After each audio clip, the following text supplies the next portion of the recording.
Good morning. Adoremus Dominum, qui fecit nos. We adore you, O Lord, you who made us. Amen. Well, there it is.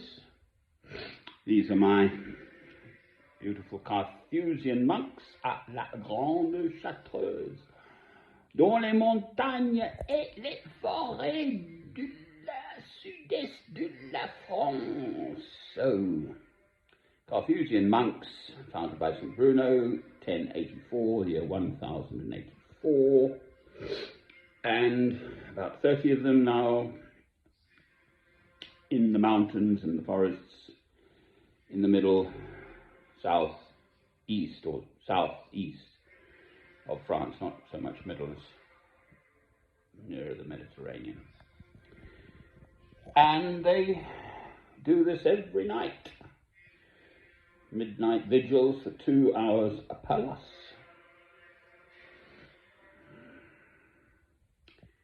I looked up the daily life of a monk, and it's pretty much mapped out the whole day. You rise at 11:30 p.m. and you're allowed to bed by 7:30 p.m. So you do get some rest from 7:38 through till 11:30.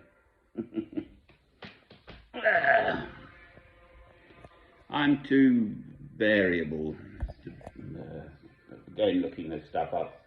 Benedictine monks pray 7 times a day, and it's from Psalm 119, verse 164. You can look it up. I'm pretty sure that's right, actually. I do get things massively wrong. I get an idea in my head, and I sort of say something, and then I check it later. I think, whoops. 1 + 1 = 3. Now, better check that.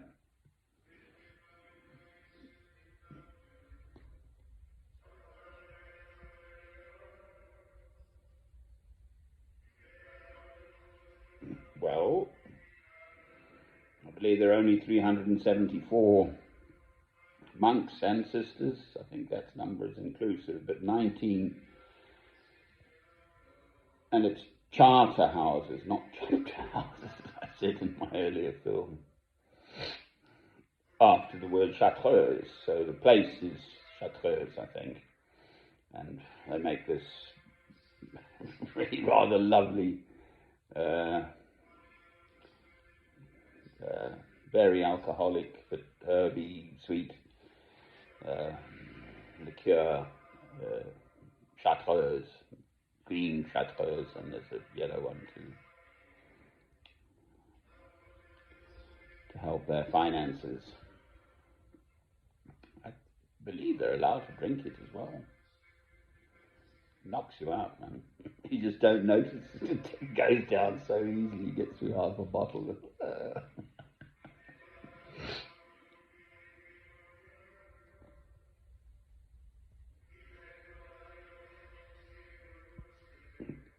Adoremus Dominum, qui fecit nos.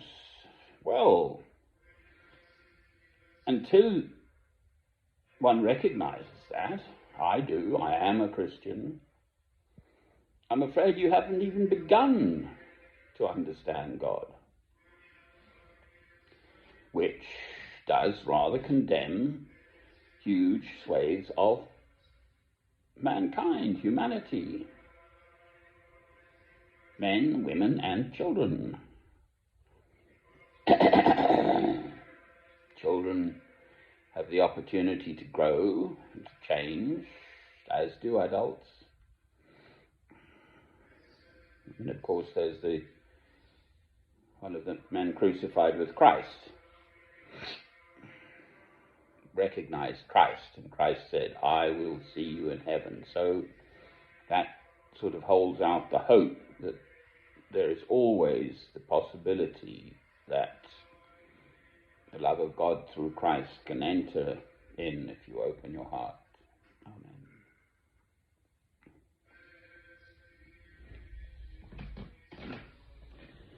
I don't smoke a lot or inhale. It probably looks as though I do, but it's sort of part of this morning routine of mine. Tea or coffee and just a little smoke, drink of water and so on. Actually, I have a vitamin C. Chuck one of those lozenges in, those fizzy lozenges. It's rather good for you as well, or multivitamins or something. Whatever.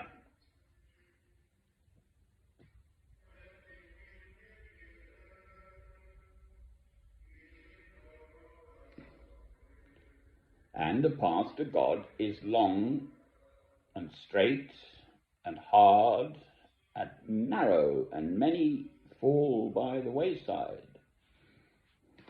It does not,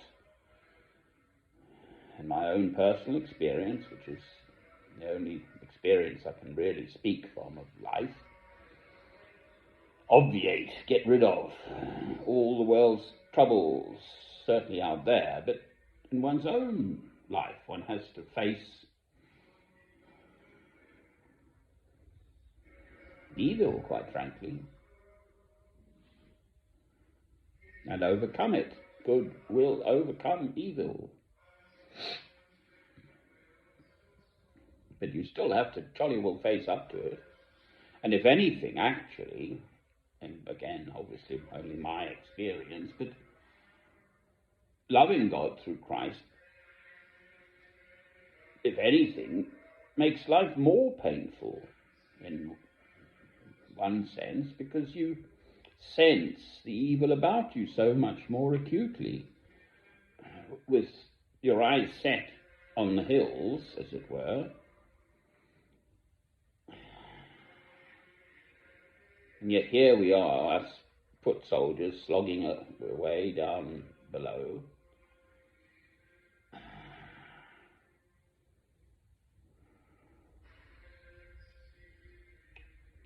And there is evil in this world. Boy, oh boy. And how to overcome it? Well, only this way. There is no other true path. Christ says, and this is the Gospel of John, chapter 14, verse 6, I am the way, the truth, and the life. No one shall come to the Father but through me. Amen.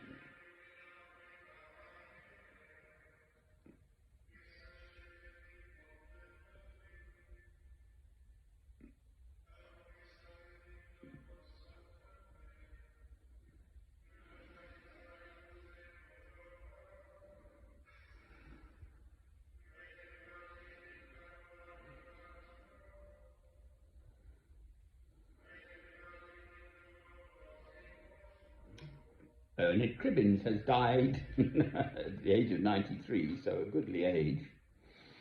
I haven't actually quite checked how he went, but hopefully peacefully, and I believe he had a long, long marriage, 60 years plus. He met his sweetheart in early rep or something. I think 62, I saw 62 years somewhere they were married.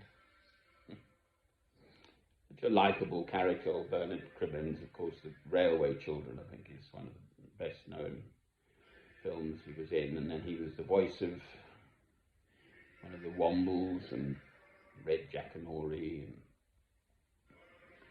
just a likeable chap.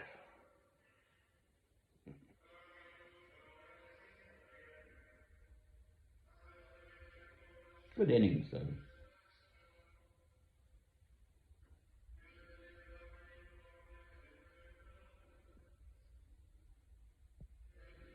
God has his path for each of us.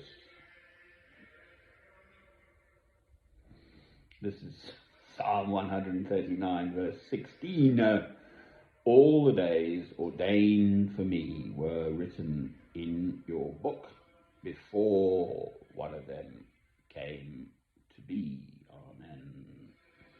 And you could have a whole discussion about that. Do we actually even have free will, or are we chosen by God? So I love St. Francis of Assisi and the course of Paul Clares. St. Francis's dates are 1182 to 1226. He died at the age of 44. Clare lived on in Assisi, of course, Umbria, Italy.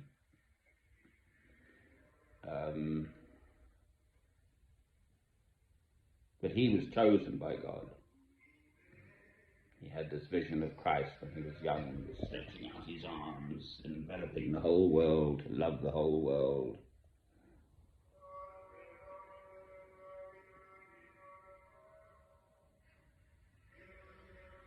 And of course Saul, St. Paul, Saul of Tarsus, St. Paul, was converted on the road to Damascus in 3 days, and so on. So you never know what's ahead.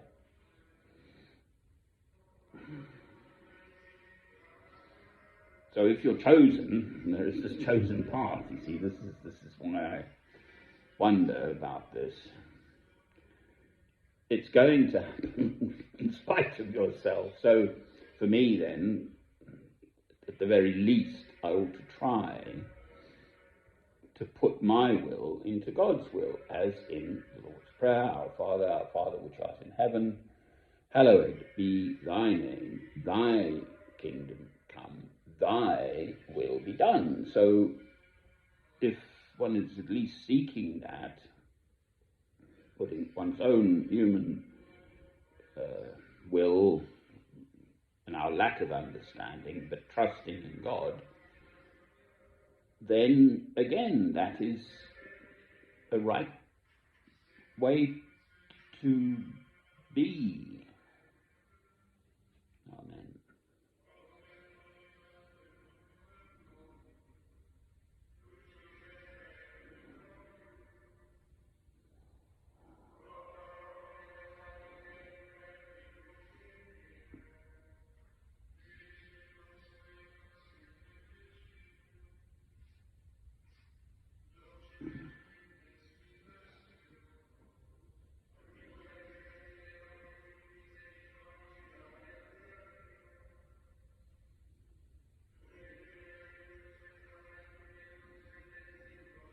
Adoremus Dominu.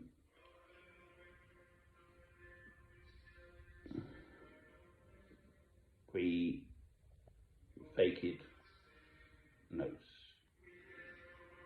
We adore you, O Lord, you who made